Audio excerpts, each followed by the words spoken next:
What is up, everybody? Welcome back to the Blitz Angle tonight. I am Ryan Linkletter, and let's just say Thursday night football was not super entertaining tonight. The Green Bay Packers started fast, and they finished strong, holding the Commanders to under 20 points tonight. And I think the Packers defense is legit. We have Dale backstage. Dale, how we doing? What's going on, brother? What's going on? How you doing? I'm doing well, man. What were your thoughts about this game, the performances we saw tonight, and what both these teams' outlooks are going to look like the rest of the year? I was very impressed with the Packers. On last week's show, I mentioned that I was wondering how would Jordan Love be able to consistently play like this as the competition got better and things like that. Because, like I said, with the Lions going through transitions with coordinators on both sides of the ball, just trying to figure themselves out a bit. I wanted to see how he came out, if he could string two consistent games together the way he looked good.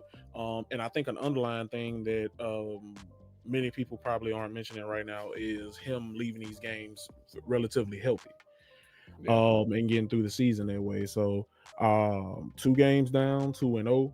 That defense is so far is legit. They yeah, weren't a bad outfit last year, but Michael Parsons, for lack of a better term, then turned them up.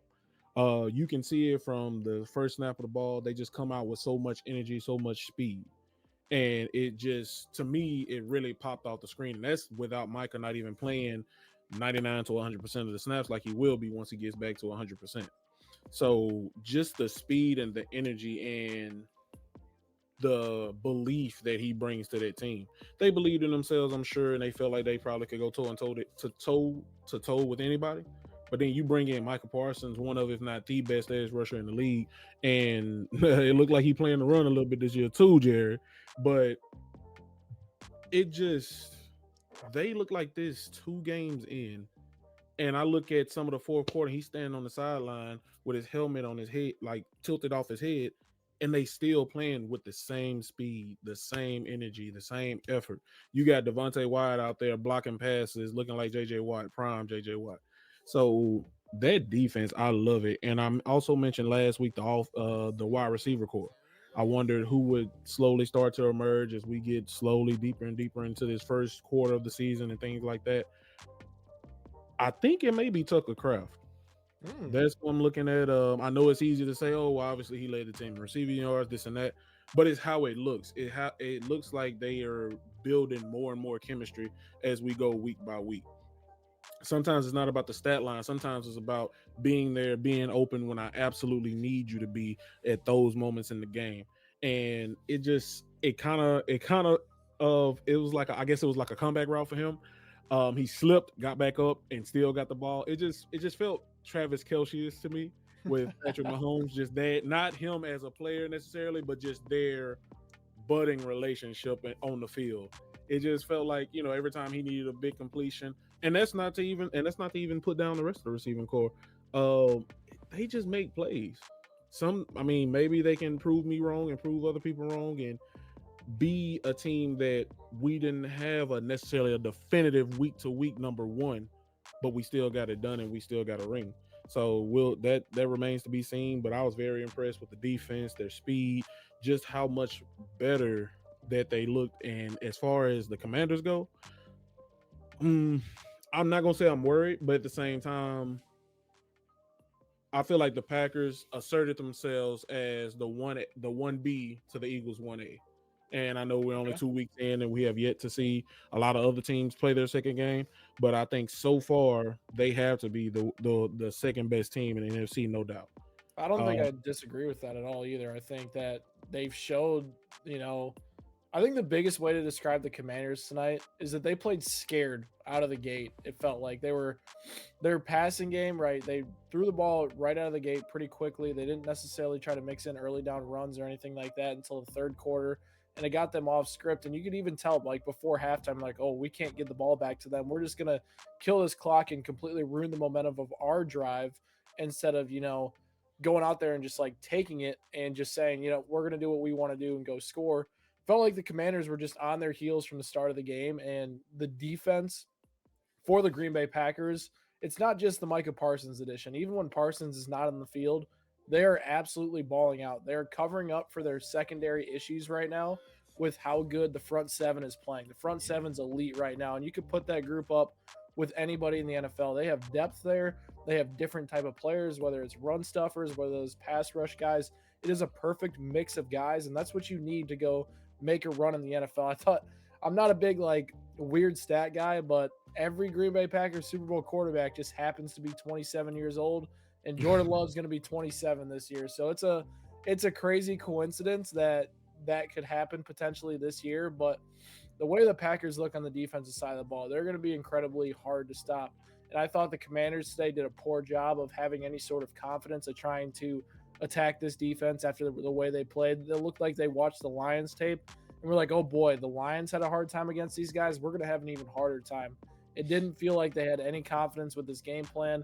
They didn't look aggressive like I normally watch from the Commanders down the field. It just did not look like the Commanders tonight. And Jaden Daniels' stat of the day, we're going to welcome in our stat guy, Dan, here in a second. But 7 carries for 17 yards is not Jaden Daniels-esque by any means.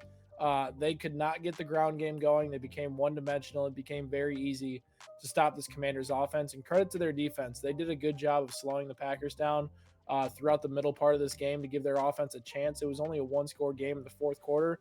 But I just think that, the biggest weakness right now that I see from Green Bay, and you talk about that receiver core, and that's what it is for me. I don't like the fact that they have all these different pieces that mix and match. Matthew Golden might just be the most talented player in that room, and it feels like he's barely involved in terms of this offense. I mean, Dontavian Wicks gets 2 early design passes to start the game.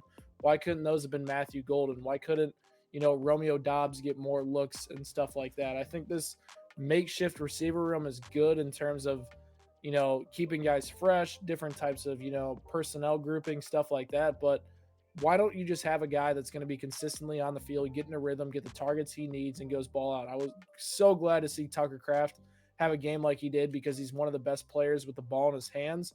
But I think the biggest thing that's going to hold the Packers offense back is them trying to find the guy when it's a third down. They need to move the sticks in a big time game. Feels like they're still trying to figure that out. And it felt like tonight they stalled out a few times when the run game wasn't working. Dan, we're going to welcome you in here. How are you doing tonight? What are your thoughts on this game? What's up, guys? What's up? The Packers are legit. I mean, we've been talking about it. They're one of the best teams in the NFC. And I thought my main takeaway tonight is it just I don't know if you guys noticed it watching the game, but it just felt like their corners were like playing real sticky coverage tonight. Everywhere Jaden threw, the corners were right on top of the receivers making They're plays. confident right So now. They know the pass rush is going to get home and they don't yeah, have to that's a good point. Yeah, hold up. yeah. Yeah. So I thought that was my main takeaway tonight. That's the Packers' weakness, the secondary, and they played lights out. Yeah. Did Kevin's in the chat here. Shout out to Kevin.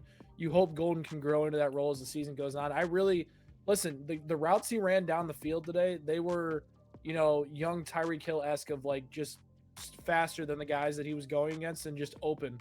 Jordan Love underthrows him for a touchdown 2 times in this game. He could have had a 96-yard one, and I don't know how far the other one would have been, but it was both because Jordan Love could not hit him in stride when he needed to, and he was open. I would love to see LaFleur get him involved on the routes they were doing with Dontavian Wicks, like simple out routes where a defender has to guard over the top and he gets a nice 10 to 15-yard game. Just get him involved in different situations.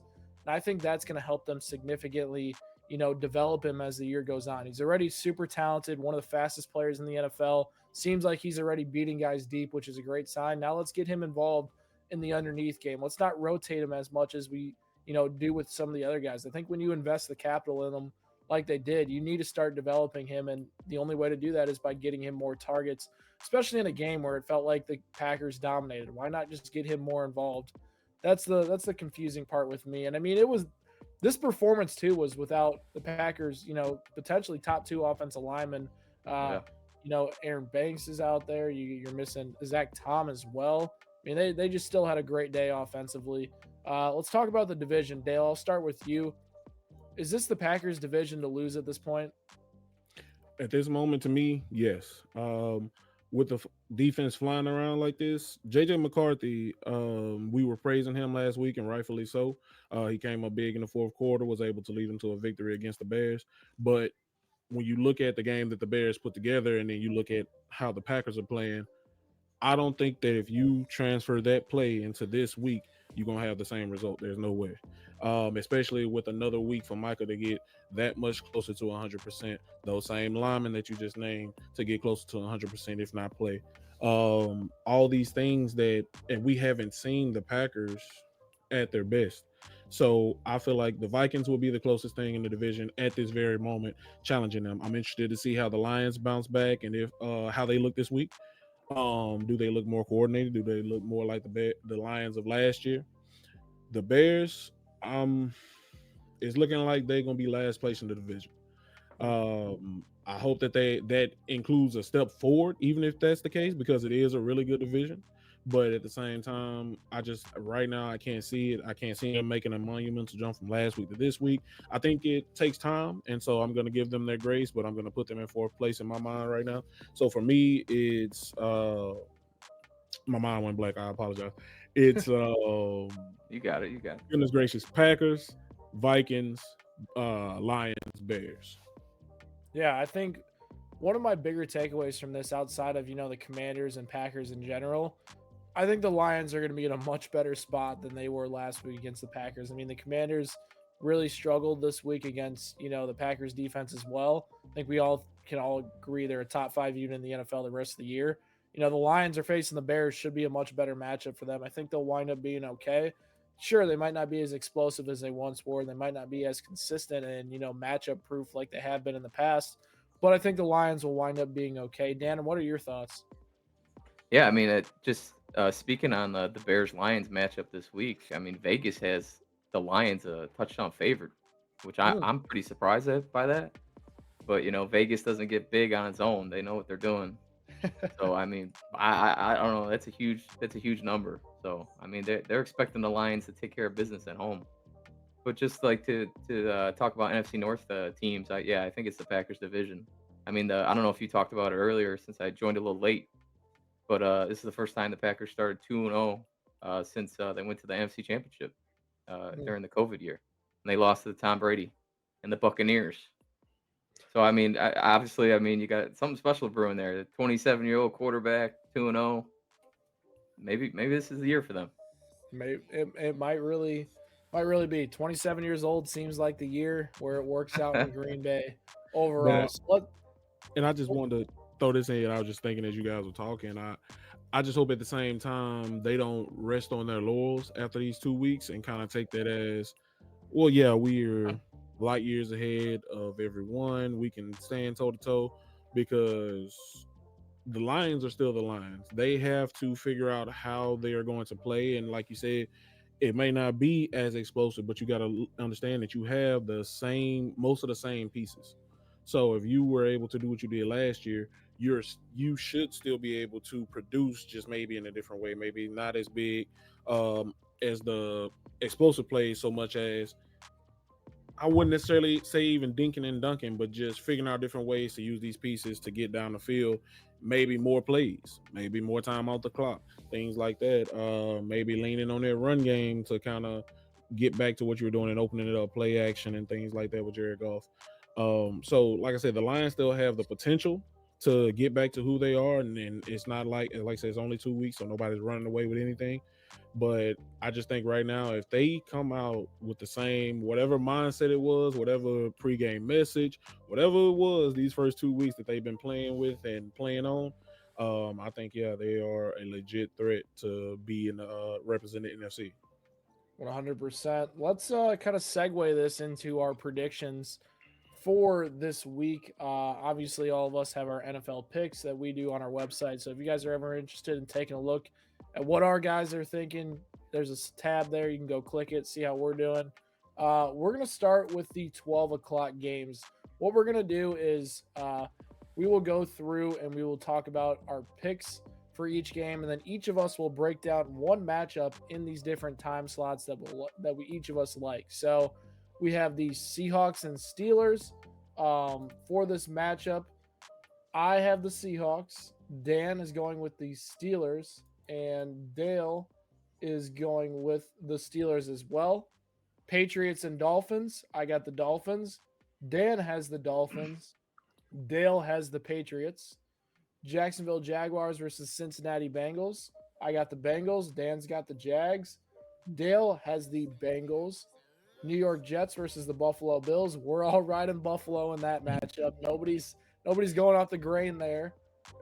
Rams at Titans. I got Rams. Dan's got Rams. And Dale's got Rams for that one. Browns at Ravens. We all got Ravens there. Clean sweeps. 49ers at Saints could get a little tricky. I got the 49ers. Dan's got the Saints. And Dale's got the 49ers as well.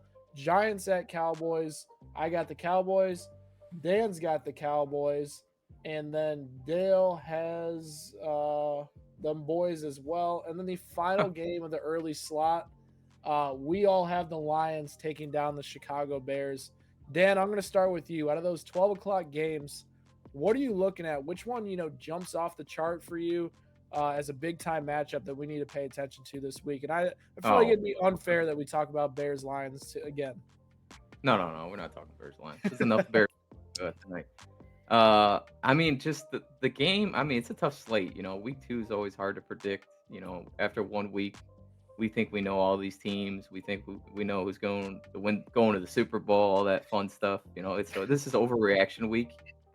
But I mean, the game that you got to trust your gut, right? And the game I'm looking at is the Saints game. The Saints are not gonna go 0-16. They have to win a game. And this is my pick this week. I feel very confident in the Saints beating the 49ers. At home, 49ers are banged up. No Brock Purdy. No George Kittle.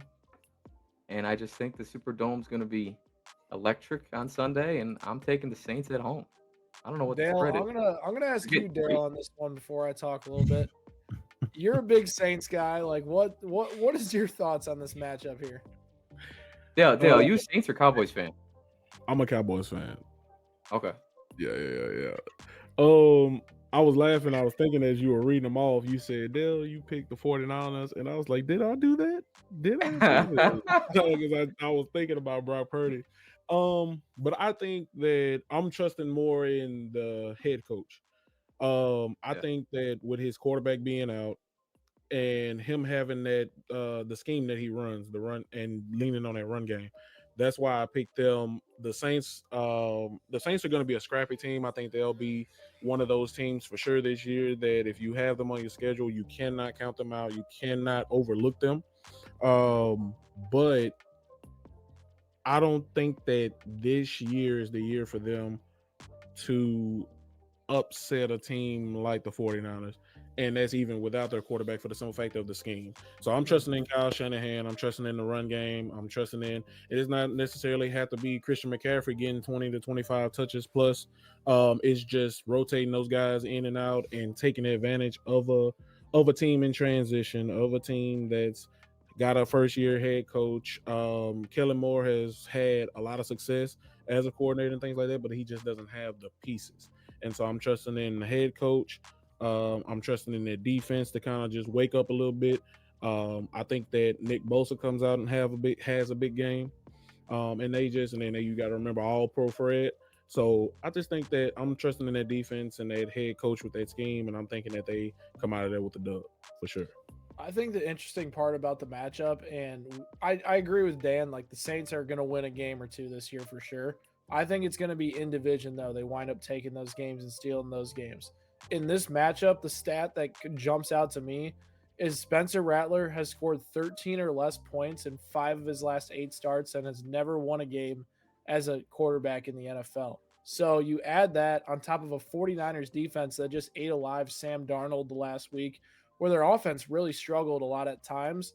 Mac Jones can score 20 points for this team against a pretty weak defense. I think Christian McCaffrey is going to see a box of 8 guys every single, snap potentially. But I think Mac Jones, like Dale mentioned, can do just enough, and Kyle Shanahan can scheme up just enough to get it done. But I don't hate the pick at all. I think there's going to be multiple upsets this week, so I think the Saints are a sneaky one here. Dale, what is the matchup that jumps off of you for this 12 o'clock slate?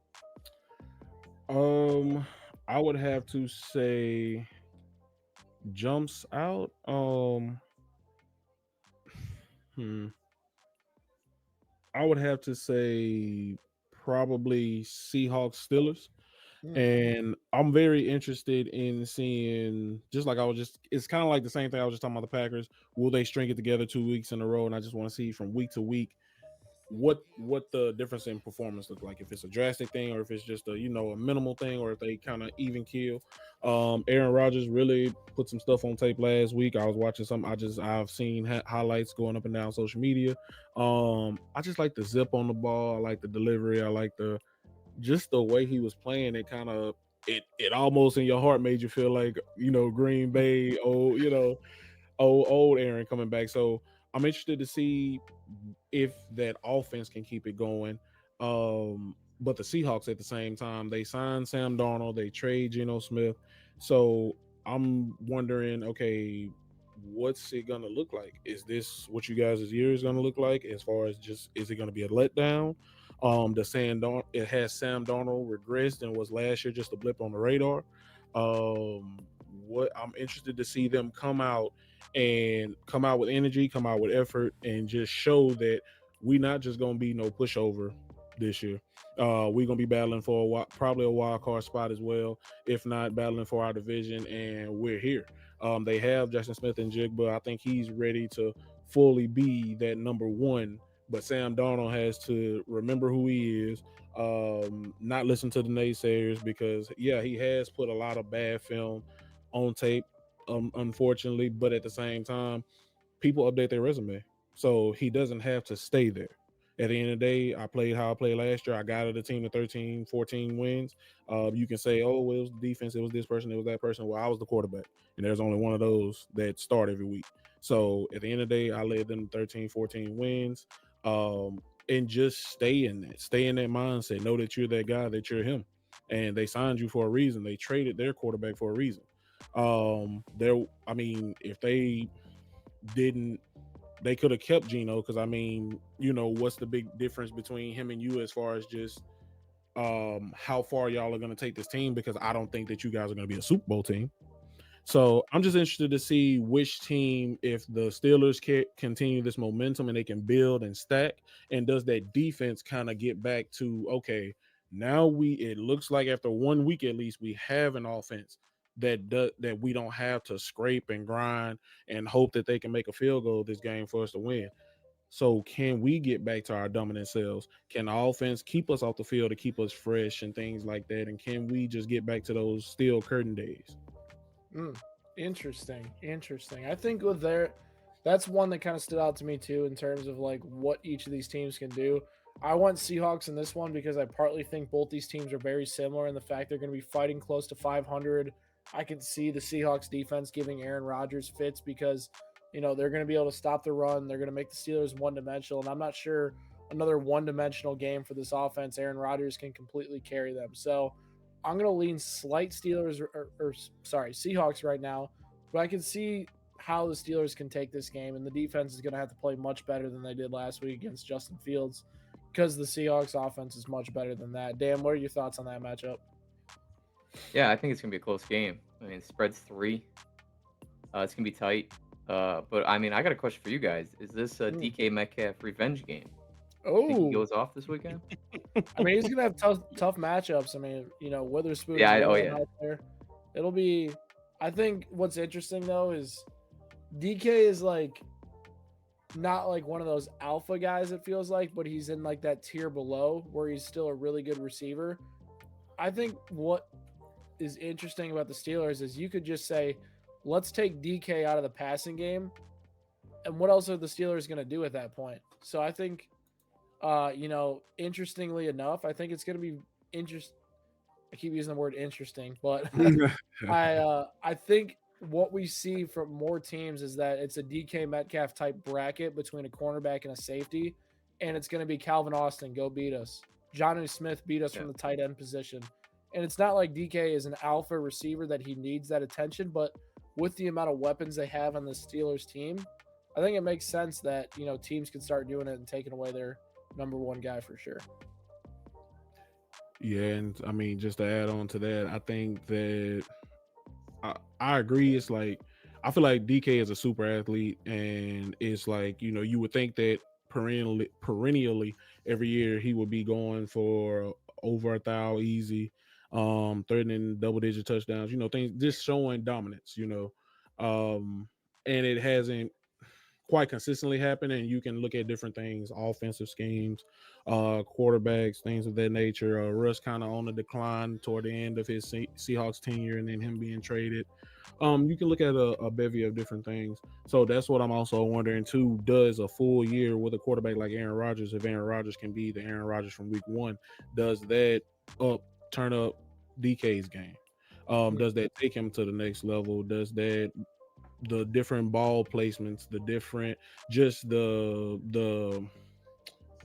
mentality and the word, I said it earlier, I'm sorry, the cohesion and the, goodness gracious, I was talking about just Jordan Love and Tucker Craft, the chemistry, Jesus Christ, I'm sorry, the chemistry between those two guys, because thinking about Aaron Rodgers and Devontae Adams, it'll probably never be that, especially with Aaron Rodgers being at this point in his career. But if it can be on that path, if he can be in that same realm, how good can he be with a receiver with the athleticism and the intangibles that a DK Metcalf brings? So I'm very interested to see, does DK take advantage of it, and does Aaron put him in a position to where he can take that next step and firmly entrench himself in the top 10, the top 5, in that best receiver in the league category, because he has everything that you can't teach for a quarterback. I mean, for a quarterback, for a receiver. But yeah. And if they do take him away, let's just say they double him, do whatever they do in their game plan and take him away, Arthur Smith has to step up. I mean, you have Jonnu Smith, you have Freiermuth. I mean, you have a few playmakers there. You have Calvin Austin. So do you put them in position to make plays when there is no DK? So I'm interested to see that as well. So Yeah, I think it's going to be interesting to watch. The other game I'd say, take a look at the 12 o'clock slate, Jaguars at Bengals. Obviously, Jaguars got a pretty easy win over the Panthers last week. It never was in contention. The Bengals have struggled to open up seasons, not necessarily performing like they have. I think we could see some offensive fireworks between two of the worst defenses in the NFL right now, between both those teams. So, going to be an interesting one there. And I think it's going to be a great test for a team like the Jaguars to potentially make a statement win and them potentially claiming the AFC South. Let's jump to the 3 o'clock slate. We have the Denver Broncos at the Indianapolis Colts. Me and Dan are riding Broncos, and Dale is also riding with the Broncos. The next game is the Carolina Panthers at Dan's Arizona Cardinals. We got me Cardinals, Dan Cardinals, and then Dale with the Panthers pick. Oh, The Eagles are traveling to KC for the primetime game during the slate. I'm rocking with the Chiefs. Dan is rocking with the Chiefs. And Dale is rocking with the Eagles. Falcons at Vikings. Oh, wait, that's Sunday night football. We'll talk about that one a little bit after. So the 3 o'clock slate, guys. Everyone's going to talk about Eagles versus Chiefs this weekend. And I think it's pretty bleak how it is. It's Patrick Mahomes, Andy Reid versus the world, it feels like at this point, with Xavier Worthy. He did return to practice, but he's not going to probably play this weekend. But it basically is going to have to be a Patrick Mahomes put the cape on type deal if the Chiefs are going to walk away with a win in this one. And I think the more interesting part with me is the spread is so close for this game, despite the Chiefs missing, their best 2 receivers. I think that goes to show you that the defense could be in for a better game in store than they showed against the Chargers last week. Dan, I'll start with you. Why did you go with the Chiefs in this one? I just think it's I don't know if you guys watch Scott Van Pelt. You guys watch that show at all on ESPN? He's got a thing. Okay, he's got a thing called GCP, General Principle Game, GPG. Sorry, General Principle Game. You just got your butts kicked on in the Super Bowl last year, all off season. You heard the Eagles beat you up. They destroyed you. I don't even know the score, but I'm sure Ryan's got it in the back of his head. I'm sure he wakes up every morning like, God dang it. All you got to do is just go in the comment section of the Chiefs post. Okay. And you just see it. All off season they heard of that. All off season. Now I'm sure they're sick of it. They're sick of it. That's why I just think it's a general principle game. This is the game they had circled. Maybe they overlooked the Chargers in Brazil, and they're focused on week 2. I just think they're gonna come out. That defense can be flying. Arrowhead's gonna be rocking, and I think they're just gonna find a way to pull it out. Mm, that is an interesting one. Dale, how about you? Why'd you go Eagles? Um, I love football. This is crazy. Um, I think that yeah, I'll just be listening to you guys, bro. I love football. I picked Eagles, man. Once again, they I'm a Cowboys fan, so I'm not gonna even. I wouldn't even utter our name currently in the same paragraph, the same essay as the Chiefs. But to come out, lose your star defensive player before we even take our first snap, and to still beat us with AJ Brown, one target, one catch. Devontae Smith only had 2 catches. I think that says all that it needs to say. I think that so many people sleep on Jalen Hurts as a top 5 quarterback, and I have him in my top 5. And the reason is because at some point you have to reward winning, and at some point you have to reward always being able to make the play that your team needs in any given moment. And along with that, because it's crazy, because I'm watching, I see the Super Bowl score on the TV at the very moment. Um, Jay, Jalen Hurts turns his game up in the most important moments every single time, it seems like, and that's two Super Bowls outplaying Patrick Mahomes. And if not for one play, Uh, we may be talking about him as a 2-time Super Bowl MVP. So it's like, I'm just saying that he may not from week to week wow us. He's not going for 300 every game. He's not going for 3-4 touchdowns every game. Regular season MVPs, although he almost won that one, don't forget. But I just feel like that's his whole argument for me in my top 5. And so going against this Chiefs team that we're kind of trying to figure out how we're going to get it done. Travis Kelce looked good last week, but at the same time, I don't think that he's in a space to where he can do it by himself anymore. He hasn't dropped off the face of the earth like a lot of people would like to say, in my opinion. But I just don't feel like him and his Kelsey Mahomes, whatever they got going that just makes them so great. I don't think that that's enough anymore.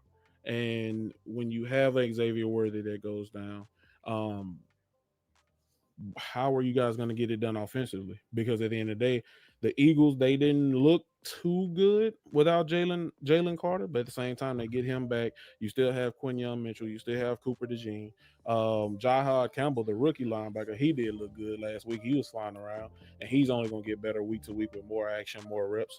So I just think that the Eagles are going to come out. It's going to be a heavyweight fight, and even though the Eagles won last week, I still think that a few players have an extra added motivation, not having their best game last week. So I think that the Eagles come out and the Eagles get it done. hmm.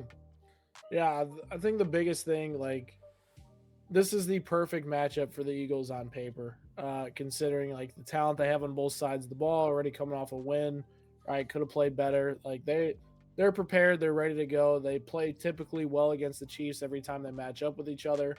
I think the biggest X factor in this one for me is I think the Chiefs two straight. We rarely see the Chiefs play 2 straight games in a Mahomes era where it's been that sloppy on both sides of the ball. And it would be very surprising for me if they come out 3 straight games and play really sloppy football and don't play a quality level of football. I think this Chiefs defense was embarrassed last week.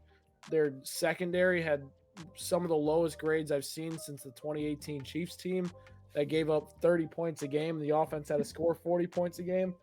But I think it comes down to the run game for the Chiefs that will win this game or lose this game for them. It is going to have to be a heavy dose of Isaiah Pacheco and Kareem Hunt. And if they are able to give those guys a combined 25 carries in this one, I think the Chiefs are going to be able to win this game. They need to be able to establish the balance in order for the down the field and the passing game to be able to get in a rhythm and work well. And the biggest thing I want to see off of that is the RPOs to come back. And the RPOs have not been back in this Chiefs offense since 2022, and it helped Patrick Mahomes win his second MVP.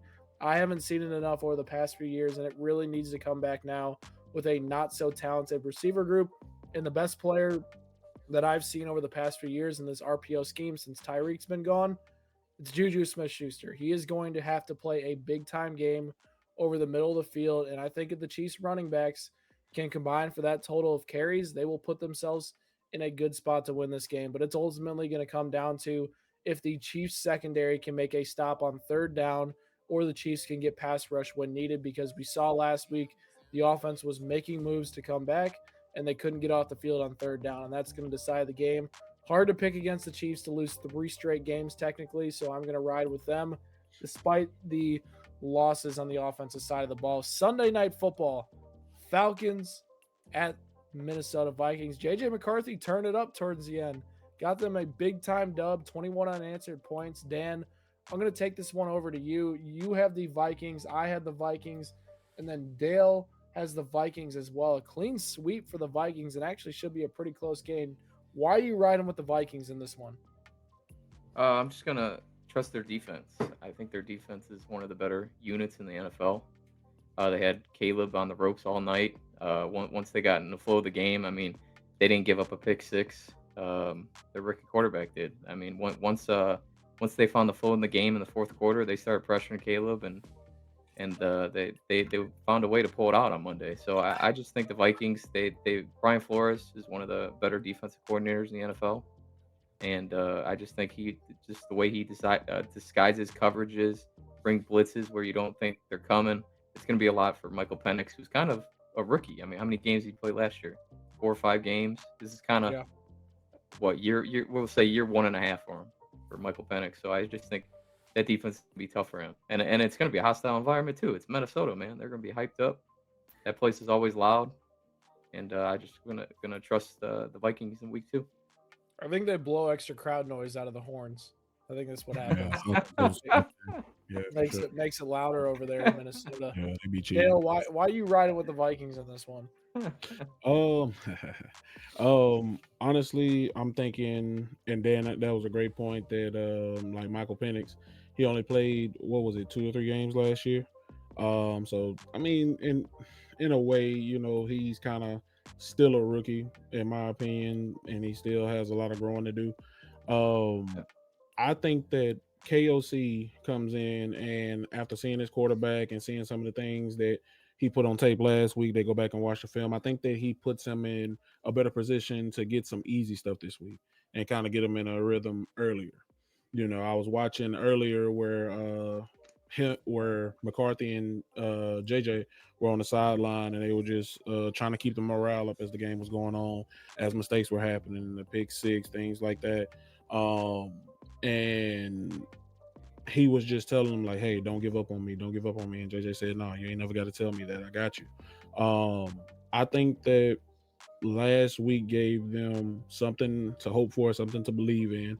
And I think that KOC goes back to the film room and he says, okay, I'm going to dial these plays up early to get him going, to get him some easy stuff, to let him see the ball hit receivers' hands and for big gains. I think they come out fast. I think that I'm gonna predict that JJ goes out and gets a touchdown. They first drive. I think that they go out and they go out and strike quick, strike early, to show that he's a rookie. Yeah, he missed. He the whole history of him missing his rookie season, this and that and the other. But we believe in him, and it's not just us blowing smoke. It's not us just saying that to make him feel better about himself. We believe in JJ. So I think that they come out early, and I think that it's really just mainly the head coach because they have the defense, they have the offensive talent. Jordan Addison will be back later on, and so I'm interested to see how much better that makes McCarthy, and how much more settled in that makes him, how much more comfortable that makes him. But I just think that the Vikings, man, they come out with their defense. They get some stops. I'm also wondering about the Falcons and how are they going to get consistent pressure. Because I feel like better. They were slightly better last. I mean, I'm not gonna say they were better than they were last year, because last year was abysmal for them. Right, exactly, and that's not saying much. So it's like, it's like with them being, not a little bit better than abysmal. It's like if you can't get consistent pressure on this guy, along with KOC coming out and getting him going early, dialing some things up to get him some easy stuff. they may just run away with this thing before you ever really get started if you can't match them. So, but I will say at the same time, to give the Falcons their credit, they do have some amazing offensive skill talent. Excuse me. They do have some amazing offensive skill talent. Bijan took one to the house early last week. He's a threat every time he touches the ball. Good call, Link. He probably is the best player in fantasy, and I probably should have traded for that pick, but that's another show. But a threat to score every week. And if the day ever comes that they can get Kyle Pitts going, hey, but that's another. Hey, That's he all. looked okay last week. He looked okay. Hey, Right. he did good. I think that if the Falcons don't come out early and kind of match them, the Vikings can kind of get away with this thing, because I think that just seeing that last week, seeing how they played out, watching him have a bad performance through the first 3 quarters and then still lead them to a victory, I think that, man, like, that may have lit a fire. They may have started something. They say, hey, we won 13, 14 games last year with Sam Darnold. So now we may have our franchise quarterback of the future, and he's just getting started. So yeah, we're gonna rally up behind him, rally up around him, and we're gonna lift him up. I mean, listen, I'll close it on this one. A Kevin O'Connell offense getting rhythm is a scary thing. We've seen it with different quarterbacks throughout the years. This offense can be potent when it's within a rhythm. 2 Monday Night Football games this week. I feel like that's weird. Week 2 Monday Night Football games. I don't know if I like it this early. Bucs traveling to the Houston Texans. Me and Dan have the Texans, and then Dale has the Bucs, and then the other Monday night game, Chargers versus Raiders. I'm going with the Chargers. Dan's going with the Raiders. Dale is going with the Chargers. I'm going to start in Tampa Bay versus the Texans. I think the Texans are a little bit disregarded as a team that can compete. Obviously, the Rams are one of the better teams in the NFL, and they held them to 14 points on the offensive side of the ball with everybody healthy. This defense is elite, one of the best 5 units in the NFL. They have 2 of the best edge rushers in the NFL, paired with 2 of the best corners in the NFL mixed in there. They are going to give the Bucs fits, who are down Chris Godwin right now, Tristan Wirfs right now. I think that I don't know. I don't think I can buy the Bucs offensive line holding up against this Texans pass rush. It is going to have to be a big time Baker Mayfield performance for me for them to win this game. And I feel like their defense it's going to be probably a 17-14, like really boring type of game on my end. And then Dale, I'll take it to you for this one, and then Dan, we'll talk Chargers and Raiders after that. What are your thoughts, Dale, on the Bucs and Texans? Link, check your phone, bro. I hit you up. I want to change that pick to the Texans. I was busy this morning and I just accidentally typed Bucks. It was auto correct. Yeah, Autocorrect. my phone be going crazy. But yeah, I do want to change my pick because I love CJ Stroud, man. I know, after the rookie season, some people kind of soured on him last year, kind of felt like, oh, he kind of, came back down to earth, those things.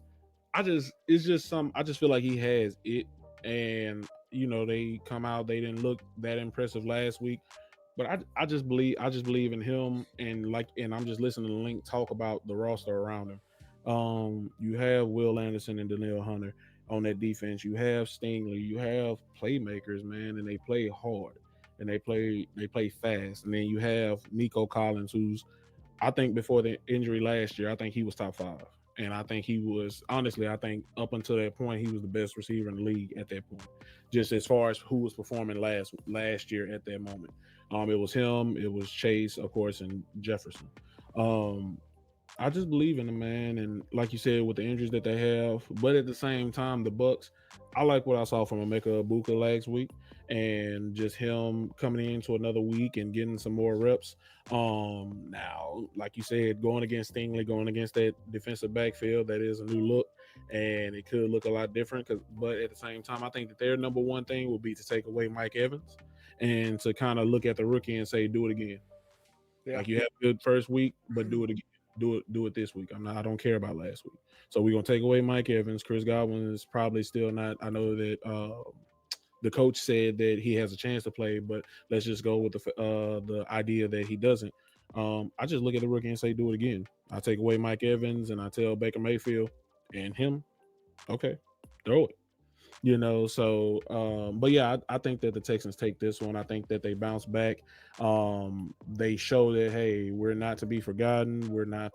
We still here too. I seen a lot of guys saying the Colts were going to take their division. Daniel Jones looked like this, that, and the third.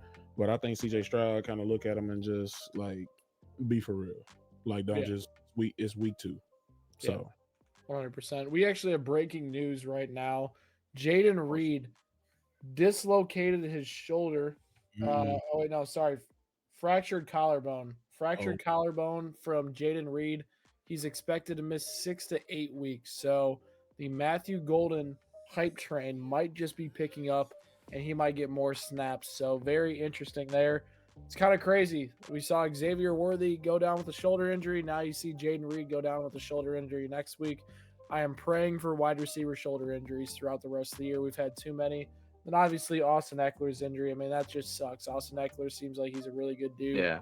It just sucks to see an older veteran have that, and it might be the end for him, just based on how serious Achilles injury can be for a running back at that age. That stinks. But back to what we were talking about, Chargers at Raiders. Dan, tell me why the Raiders are beating the Chargers. That's what my heart says. No, man, it's gonna be a tough game, dude. This gonna be tough, man. I mean, the Chargers are. Hey, man, you gotta do it. You gotta put them down there, man. I stay true. I am who I am, But no, it's gonna be a tough game. The Chargers are one of the better teams in the league. I mean, it was surprising that Herbert came out slinging last week, and I think it surprised even the Chiefs. I think they're gonna run the ball more. Los Angeles, they're gonna run the ball more. I think Hampton might have a big game because we don't really have a D tackle. I mean, we're thin. I mean, we've got Thomas Booker. The Raiders do. They traded for him from Philadelphia, so there's a vulnerability with us on the inside. So Hampton might have a big game for all you fantasy people. But just everything, man. I'm so excited for this game. I mean, the rivalry: Pete Carroll versus Jim Harbaugh again. Pete Carroll's 5-4 against them in the NFL. Also, Pete Carroll's pretty good on Monday night. I'm working on an article. It'll be out soon. But he's 14-4 with the Seahawks on Monday night. So I don't know. He's always had those guys, those teams, ready to go. So man, I mean, I don't know, man. That our offense is gonna have to carry us against the Chargers, and the Chargers have a real good defense. They're gonna play a lot of zone, and the New England played a lot of man against the Raiders last week, and I don't think that the Raiders are gonna see a lot of man this week. What's his name? Roman? No. What's the defensive coordinator's name from Michigan for the Chargers? Off the top of my head, I can't think of his name. I can't either. Zach Minter? I think that's his name. Yeah. But he plays a lot of zone. No, the Chargers are a primary zone team, for sure. Yeah. I think the interesting. And then Brock Bowers too. Brock Bowers might not play. It came out today that he's not practicing, and he's most likely going to be a game time decision. So it's gonna be an uphill battle for the Raiders on Monday. For sure. And I think one of the interesting parts about the Chargers looked phenomenal. Like the most impressive team by far after week 1 with what they are able to do against the Chiefs. But I think we've seen this story before. A team beats the Chiefs, they get incredibly overhyped, and then the next game they come out a little bit flat. And I mean, I can hear you, Dan, because the Raiders have played the Chargers so well over the past few years too. I just don't know if I could ignore like the Brock Bowers injury situation right now. Yeah, no, I don't feel confident at all in it. Yeah, the defensive concern, secondary, worry me against a pretty deep Chargers receiving crew. But I think this is going to be closer than people expect. People are expecting the Chargers to blow the Raiders out. Like the Raiders might be missing some key starters. The Raiders like hung around with the Patriots for a while, right? The Chargers are going to come out a little bit more flat than they did against the Chiefs in week 1. I think the Chargers are going to be in for a dogfight to win this game, but I think the matchup between the Chargers receivers versus the Raiders secondary is the one that will be targeted more often than not, and that will be the X factor in that one. Let me add on to it real quick, because in my article, the Raiders primarily run cover 3. They ran it 41% of the time last week. And then Herbert on the other end, he was one of the best passing quarterbacks against cover 3 last year. And then he was 6 for 9 against the Chiefs. last week with 1 touchdown.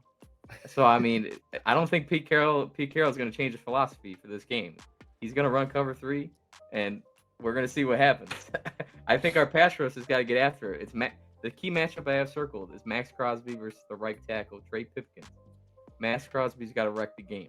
He's got to just have an amazing game. If the Raiders win on Monday, we're going to be talking about Max Crosby because that's our player. We pay him a lot of money to win us games, and he's going to have to put the superhero cape on if we want to win. Triple, let me go get the dub. If the Raiders pull this off, we're gonna have a good Monday night show for sure. If they pull, Hey, I'm gonna be there, so I'll FaceTime you. Are you? Yeah. Nice. We'll FaceTime you. Awesome. We'll hop on there. Awesome. Well, yeah. Hey, listen, we appreciate all of you guys tuning into the Blitz Angle for this prediction show. Make sure you drop any sort of bold takes you have, any thoughts on the Green Bay Packers Super Bowl chances after week 2 down in that comment section below. Make sure you hit that subscribe button for more Blitz Angle content. Me, Dan, and Dale will catch you guys next time.